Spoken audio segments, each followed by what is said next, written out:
60+30+10 এটা কেন? আর যদি 60 মার্কের সত্যি রিটার্ন মার্কস পরীক্ষা হয় OMR based pen and paper মডেলে, তাহলে কিন্তু আবার যেই দুঃখ সেই দুঃখেই থেকে যায়। অবশ্যই একাডেমিকটাকে একটু গুরুত্ব সহকারে দেখতে হবে, কারণ বিগত 15 বছরে সেইভাবে নিয়োগ হয়নি এবং যা নিয়োগ হয়েছে সবটাই কিন্তু কন্ট্রোভার্সিয়াল। এইগুলো যদি পরিবর্তন না করা হয়, এইগুলো যদি সংস্কার না করা হয়, তাহলে কিন্তু সেই তিমিরেই থেকে যাবে। কিন্তু আগামী বিধানসভা অধিবেশনে শিক্ষক নিয়োগ সহ অন্যান্য চাকরির পরীক্ষার যে নিয়োগ বিধি তা নতুনভাবে আনতে চলেছে আমাদের মাননীয় মুখ্যমন্ত্রী সাহেব, এবং সেটা অবশ্যই কেন্দ্রীয় সরকারের যে চাকরির পরীক্ষাগুলো আছে রেল রিক্রুটমেন্ট বোর্ড থেকে নিয়ে আরও অন্যান্য বোর্ডগুলো তারই আদলে হবে। তাতে কিন্তু অনেকেরই মনে প্রশ্ন যাচ্ছে, তাহলে কি সিবিটি মোডে হবে আবার, মানে কম্পিউটার বেসড মডেলে সিবিটি? তো এইরকম কিন্তু না, কেননা কালকের মানে মুখ্যমন্ত্রীর কথায় যেটা উঠে আসলো যে ওএমআর সিট সবাইকে দিতে হবে। তো ওএমআর সিট মানে পেন অ্যান্ড পেপার। এইখানেই কিন্তু সমস্যাটা। পেন অ্যান্ড পেপার নিয়ে পরীক্ষা হলে এবং যদি সেই যেরকম একটা মানে ন্যারেটিভ ছড়ানো হচ্ছে 60+30+10, এটা কিন্তু মুখ্যমন্ত্রী কখনো বলেনি, বা এটা কিন্তু তার সভা থেকে এইরকম ইঙ্গিত কিন্তু আসেনি। তিনি বলেছেন শিক্ষক সহ অন্যান্য চাকরির পরীক্ষার নিয়োগ বিধিতে পরিবর্তন আনা হবে। তাতে 60 মার্কস রাখা হবে রিটার্নে, না 100 মার্কস রাখা হবে, না 90 মার্কস রাখা হবে, সেটা কিন্তু পরিষ্কার বলা হয়নি। আমরাই নিজেরাই ন্যারেটিভ তৈরি করছি 60+30+10 এটা কেন? আর যদি 60 মার্কের সত্যি রিটার্ন মার্কস পরীক্ষা হয় OMR based pen and paper মডেলে, তাহলে কিন্তু আবার যেই দুঃখ সেই দুঃখেই থেকে যাবে।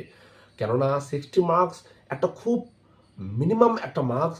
এই মার্কসের মধ্যে একজন শিক্ষকের যোগ্যতা মাপকাঠি ঠিক মতো ধরা হয় না, বা ঠিক মতো সেটার কিন্তু মানে মান নির্ণয় করা যায় না।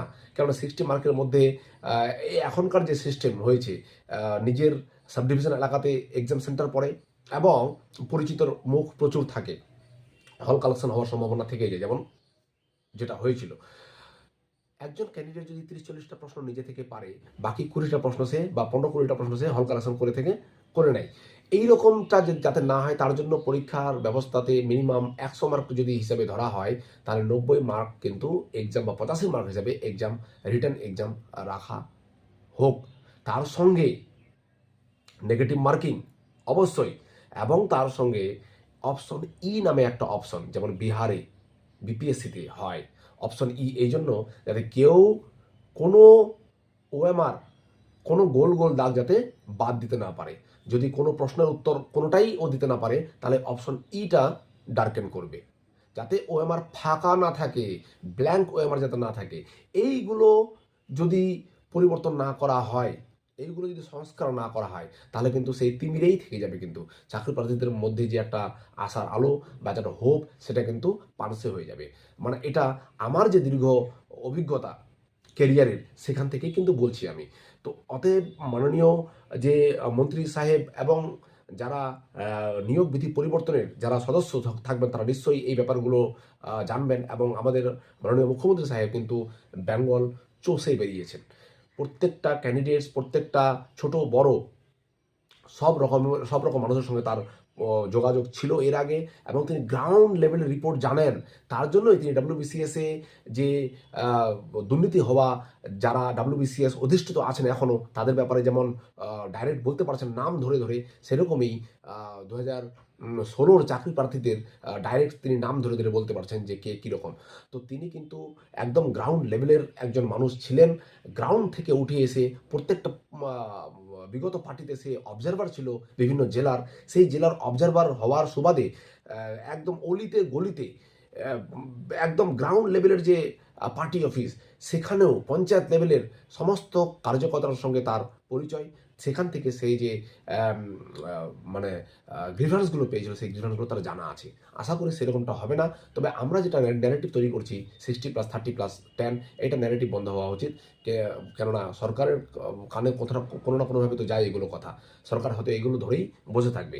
আমার কথা হচ্ছে যে 60 মার্কের যে একটা যে মার্কস, সেটা কিন্তু বদলে দিতে হবে।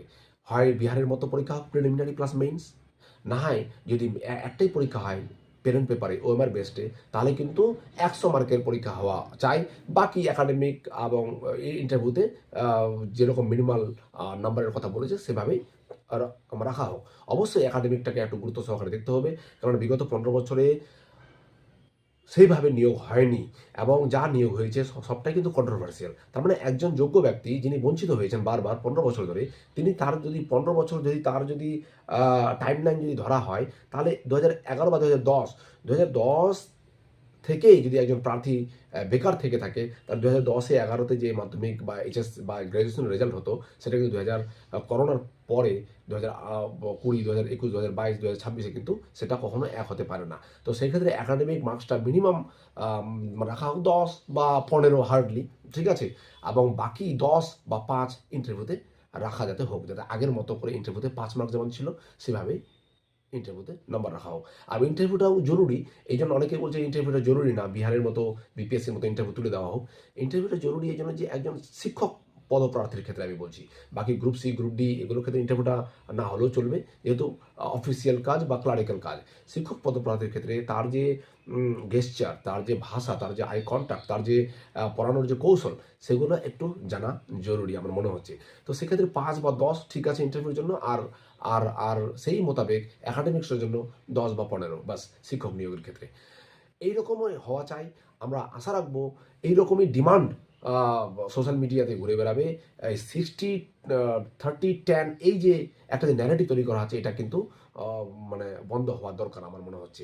যেহেতু এইভাবে এরকম কোনো ঘোষণা কিন্তু এখনো হয়নি, আমরা নিজেরাই কেন করবো? আর 60 মার্কের পরীক্ষা হলে কিন্তু আমি আমি একদম শিওর বলতে পারছি যে ক্যান্ডিডেটরা কিন্তু আবার বঞ্চিত, আবার লাঞ্ছিত হবে। ধন্যবাদ।